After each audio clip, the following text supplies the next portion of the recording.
पहिल्यापासूनच ना माझे केस हे एवढे वेवी आहेत, जे मला कधीच आवडत नाहीत आणि त्याच्यामध्ये ना आता शूट म्हणा किंवा मग एखादं फंक्शन म्हणा, त्यामध्ये नेहमी ते मॅनेजेबल ठेवावे लागतात किंवा मग मला स्ट्रेट करावे लागतात. सो तेच मी स्ट्रेट कसे करते, हे आज मी तुमच्यासोबत शेअर करणार आहे. तर सगळ्यात अगोदर ना व्यवस्थित धुवून कंडिशनिंग केलेल्या केसांना इथे मी हेअर प्रोटेक्टिंग स्प्रे वापरते. तो स्प्रे करून झाल्यानंतर मधून पार्टिशन केले आणि बाकी केस सगळे वरती अडकून घेतलेत आणि त्यानंतर एक-एक बट घेऊन व्यवस्थित असं केसांना स्ट्रेट केले. अर्धी बाजू इथे तुम्ही बघू शकता आणि दुसरी अर्धी बाजू जी स्ट्रेट नाही केली आहे, ती कशी दिसते हे बघू शकता.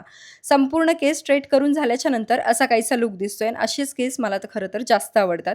बाकी जे काही शूट होतं ते सगळं करून घेतलं आणि जेव्हा पण मी हॉल व्हिडिओ शूट करते ना, तेव्हा घरात इतका जास्त पसारा झालेला असतो, की तोच पटापट आवरायला घेतला कारण मनू खाली गेलेली होती आणि त्याच्यानंतर थोडाफार जो काही मेकअप केलेला होता तो रिमूव्ह करायला घेतला कारण हे सगळ्यात जास्त इम्पॉर्टंट काम आहे. कारण तुम्हाला माहिती आहे मला डोळ्यांना खूप त्रास होतो, पण थोडंफार टिंटेड मॉइश्चरायझर वगैरे जे पण काही लावलेलं असतं ते मी साफ करून घेते आणि त्याच्यानंतर जेव्हा बाल्कनीमध्ये आले होते ना, तर इतकी शांतता आणि इतकं सुंदर वातावरण होतं, की बस आणि आता झाडंसुद्धा खूप छान दिसतायत. पण या झाडाला मात्र कसला किडा लागला हे काही मला कळत नाही. याच्यावरती काही उपाय असेल ना, तर तुम्हीच मला कमेंट करून सांगा.